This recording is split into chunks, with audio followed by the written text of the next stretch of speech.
Single parents. What was the most surprising thing your kid has done? My wife died in childbirth, so it was just me and my son. From the start, we figured things out together, just the two of us. I had no idea what I was doing, but he made it easier. He was one of those kids who never needed to be told twice, who just understood things, who somehow had more common sense than me by the time he was 10. We had our routines: Sunday morning pancakes, Friday night horror movies even when he was too young for them, road trips to nowhere in particular just because. He told me everything. His first crush, bad grades, dumb jokes he thought were hilarious. I was his dad, but I was also his best friend. By the time he turned 16, I braced myself for him to pull away. I thought he would start spending all his time with friends, that he would start rolling his eyes when I asked if he wanted to grab food or go for a drive, that one day I would wake up and realize I was not his first call anymore when something happened. But it never really happened. He still sat on the couch after school like he was 5, still tagged along on grocery runs just to talk, still leaned on me like he always had. I figured I just got lucky. One night, I got home late from work, exhausted, ready to scrounge up whatever leftovers we had. Instead, the house smelled amazing, and when I walked into the kitchen, he was at the stove, plating up steak and mashed potatoes like it was nothing. He glanced over like this was a totally normal thing for a 16-year-old to do on a random weeknight. "Hey," he said, "you looked dead this morning, so I figured you would be too tired to cook." I dropped my bag by the door, shaking my head. "Since when do you know how to make steak?" He shrugged, setting a plate down in front of me. "YouTube. You always make dinner. Figured I should do it at least once." I sat down and took a bite. It was perfect, better than mine. After we ate,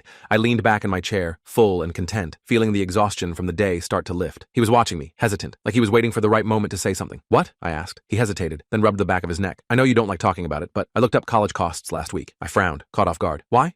He sighed, choosing his words carefully. "I know we are not rich, and I know you always say we will figure it out, but I don't want you stressing about it." He glanced down, picking at the edge of his plate. "So I started applying for scholarships. A lot of them. I already got one." For a second, I did not say anything. I wasn't going to bring it up unless I actually got one, he admitted, a little sheepish. "But, yeah, I did." He gave me a small grin. "Guess I'm not a total idiot." I had to swallow before I could speak.